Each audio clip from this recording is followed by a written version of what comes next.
ដឹកនាំប្រទេស47ឆ្នាំធ្វើឲ្យសម្ដេចតេជោស្គាល់ស្ទើរគ្រប់រសជាតិនៃបញ្ហារបស់ជាតិប្រជាជនបញ្ហាតំបន់និងអន្តរជាតិការដឹកនាំកម្ពុជារយៈពេល47ឆ្នាំរបស់សម្ដេចតេជោហ៊ុនសែនដែលបាននាំនៅសន្តិភាពការរួបរวมជាតិនិងការអភិវឌ្ឍដោយសពថ្ងៃគឺជាលទ្ធផលដែលបានផ្ដល់ជូនប្រជាជនទូទាំងប្រទេសហើយប្រជាជនទូទាំងប្រទេសក៏បានផ្ដល់នូវសេចក្តីទុកចិត្តគោរពស្រឡាញ់និងគាំទ្រជូនចំពោះសម្ដេចនិងគណៈបកប្រជាជនចំពោះការដឹកនាំជាតិ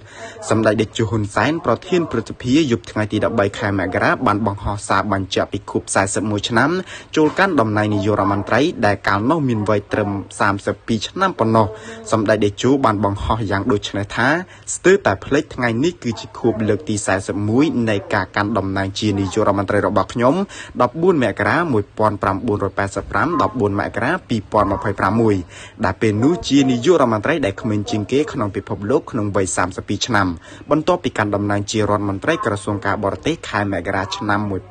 1979ក្នុងវ័យ27ឆ្នាំនិងជាឧបនាយករដ្ឋមន្ត្រីក្រសួងការបរទេសខែមិថុនាឆ្នាំ1981ក្នុងវ័យ29ឆ្នាំសម្ដេចតេជោគូបញ្ជាក់ថារយៈពេលបំពេញការងារក្នុងរាជរដ្ឋាភិបាលរយៈពេលជាង44ឆ្នាំ